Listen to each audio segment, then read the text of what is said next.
Welcome back to Menopause Reimagined, the podcast where modern science meets timeless wisdom. I am Swati Madan, registered nutritionist, functional medicine practitioner, and founder of Nutritionist.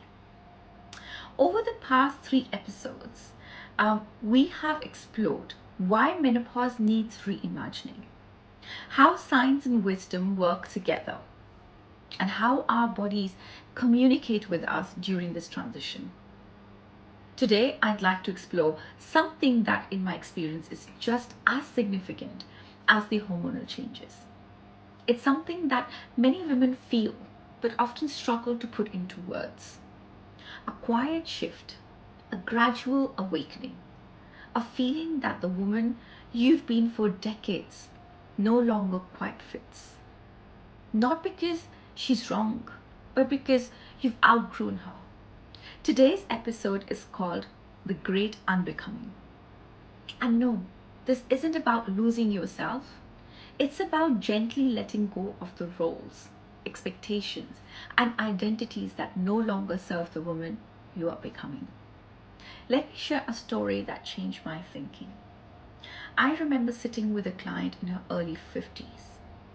She had come to see me because she was struggling with fatigue, weight gain, and poor sleep. But as we talked, the conversation actually drifted away from food, away from hormones, away from symptoms. Instead, she quietly said something I'll never forget.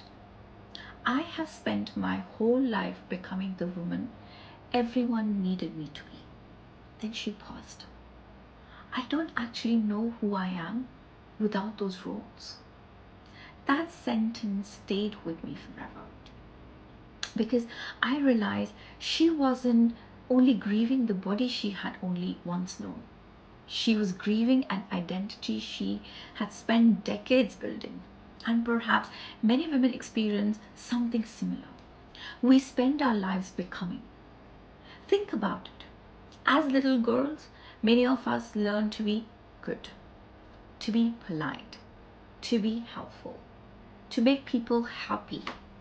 As we grow older, we become daughters, students, professionals, partners, mothers, caregivers, wives, managers, friends, business owners, community leaders. We become so many things. And many of these roles are very beautiful, meaningful, deeply fulfilling. But over time, something subtle can happen. Our identity becomes built around what we do for other people instead of who we truly are. Interestingly, science tells us that menopause isn't only about changing our reproductive organs, it's changing multiple systems within the body. Sleep changes, energy changes, stress response changes, our recovery changes, the nervous system changes. The nervous system starts to adapt, the brain starts to adapt. The body is literally asking us to live differently. And perhaps that's why so many women suddenly find themselves unable to keep living in exactly the same way as they always have. The space that once felt sustainable now feels exhausting. The people pleasing that once felt manageable becomes draining. The endless giving becomes, it just feels impossible. Not because women become weaker, but because the body begins to ask for something different. You've got more priorities, different priorities. One thing I have observed in my own life and lives of countless women I've worked with is how comfortable it can be to disappoint other people. Many of us were praised for being dependable, reliable, always available, always saying yes. Many women wear that as a badge of honor until one day the body says, I can't do this anymore. And perhaps menopause isn't creating selfishness. Perhaps it's creating honesty. What does ancient wisdom talk about? Across many cultures, life has long been understood as a series of seasons: spring, summer, autumn, winter. Not better, not worse, simply different. In many wisdom traditions, the years after childbirthing, weren't viewed as a decline in value. They represented a shift in purpose, from constantly doing to deeper knowing, from constantly providing to guiding, from external achievement to inner wisdom. This doesn't mean every ancient culture treated women equally.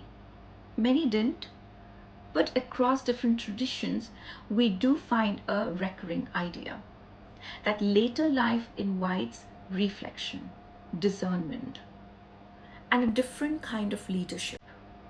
Now, let's talk about something many women recognize immediately: the invisible mental load. Remembering birthdays, booking appointments, buying gifts, organizing family gatherings, get togethers, knowing where everything is, managing everyone's expectations, everyone's emotions, holding everything together. So much of this work is invisible. It often goes unnoticed, and over years, even decades, it becomes exhausting. Sometimes women don't even realize how much they're carrying until they begin to put it down. A woman once told me, I realized I was saying yes to things I didn't even want to do anymore: coffee dates, volunteering, family obligations, hosting everyone for Christmas. She wasn't resentful, she was simply tired. So she started asking herself one question before agreeing to everything: does this still fit the woman I am becoming? Not will people approve, not will anyone be upset, simply, does this still fit with the woman I'm becoming? She told me that question changed her life. Sometimes women worry about changing, that changing might just mean that they're becoming more selfish, less caring, less generous. I don't see it that way. Letting go isn't giving up, it's just making space. When a tree sheds its leaves, do we ever say it's failing? We understand it's preparing for the next season. Nature doesn't cling to what no longer belongs. Perhaps we can learn something from that. Psychologists have long recognized that midlife often becomes a period of reflection. People begin to ask questions such as, how do I want to spend the next 20 or 30 years of my life? What matters most to me? What kind of relationships do I want? What do I not want from my life anymore? Or what can I not tolerate anymore? These aren't signs of crisis, these are often signs of growth. Menopause doesn't necessarily create these questions, but it often creates the pause in which we finally hear them. I sometimes think we have misunderstood the word transformation. We often imagine becoming something completely different. But perhaps real transformation isn't about becoming someone new.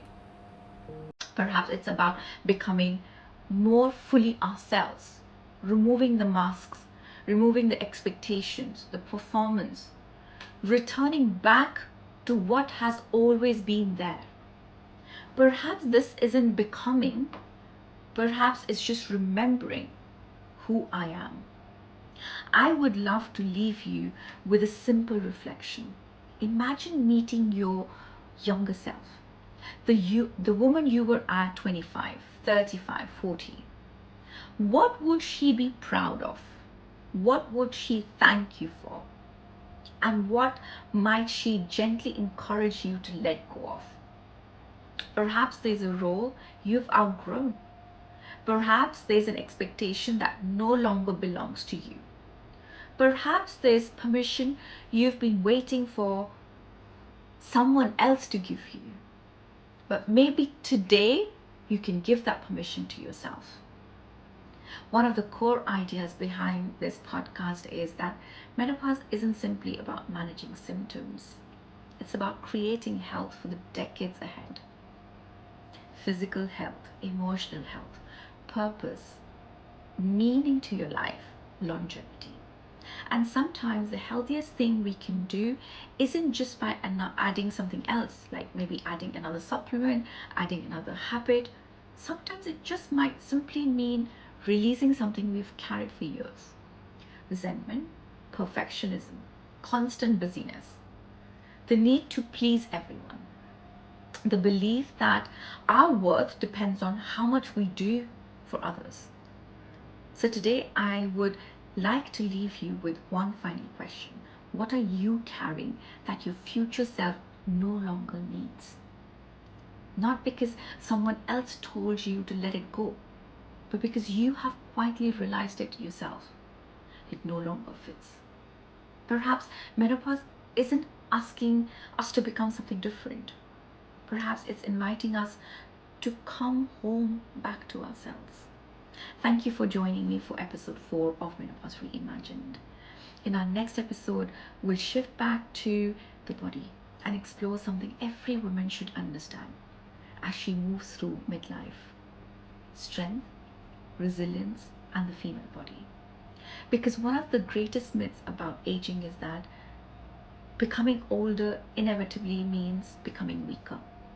Science tells us a very different story, and it's one that every woman deserves to hear. Until next time, be kind to yourselves, to your body. Be gentle with your expectations. And remember, sometimes growth doesn't begin by adding more. Sometimes it just begins with having the courage to let go of something that no longer serves you. Before we finish today, I'd love to invite you to become part of the Menopause Reimagined community.